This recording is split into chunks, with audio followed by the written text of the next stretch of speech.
Hello hello அக்கா, ஒரு சின்ன மேட்ரு. நான் ஒரு பொண்ணு கூட கிளம்புறேன். அப்பா அம்மாவை பாத்துக்கோ. என்னது? ஆமா, நான் இப்போ கிளம்புறேன். அப்பா அம்மாவை நல்லா பாத்துக்கோ. ஏய், என்னடா சொல்ற? என்னால இப்போ எதுவும் பேச முடியல. எதுவும் வந்தாலும் அந்த பொண்ணு கிட்ட கொஞ்சம் பேசிக்கோ. இதோ தரம்ப. இல்லக்கா, நாங்க லவ் பண்ணது வீட்ல எல்லாம் தெரிஞ்சிருச்சு. ஓகேங்களா? வீட்ல எல்லாம் செம்ம ப்ராப்ளம் ஆயிடுச்சு. ஆல்ரெடி நாங்கலாம் ஃபேஸ் பண்ணிருக்கோமா? இத ஒண்ணும் பிரச்சனை இல்லமா. யார்கிட்ட பேசணும்னு சொல்லுங்க, பேசலாம். அம்மா அப்பாவா இல்ல வேற ஏதாவது ரிலேட்டிவ் யாராவது இருக்காங்களா? யாராவது சொல்லு. அம்மா அப்பாலாம் இப்ப எனக்கு பிரச்சனை இல்லைங்க. நான் சொல்ல போனா வீட்ல ரிலேட்டிவ்ஸ் யாராவது சொல்றாங்களா?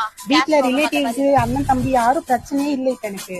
வேற என்ன பிரச்சனை சொல்லுங்க, சொன்னாதானே ஃபேஸ் பண்ண முடியும்.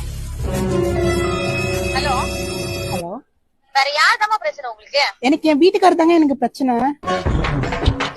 இல்ல புரியல. இல்ல, வீட்டுக்காரர் தான் எனக்கு பிரச்சனை. குழந்தை எல்லாம் வேற வீட்லயே விட்டு வந்துட்டேன் இவருக்காக. யாரு இருக்காரு? என்னமா பிரச்சனை? என்ன சொல்றீங்க? என்னடி சொல்ற? ஹலோ, சொல்லுங்க. நீ அவங்கிட்ட போன் கொடு. ஹலோ சொல்லுக்கா. ஏய், என்னடா நிச்சயமா பொண்ணு கல்யாணம் ஆயிடுச்சா? ஆமாக்கா. ஏய், என்ன விளையாடியா நீ? என்னக்கா பண்றது, விதி விளையாடிச்சு. நாய நீ விளையாண்டு போட்டு விதி மேலாண்டா பழி போடுற. சகசங்கா. வந்துடாத, ஞாபகம் வச்சுக்கோ. வெளியே போனேன். ஹலோ ஹலோ என்னடி?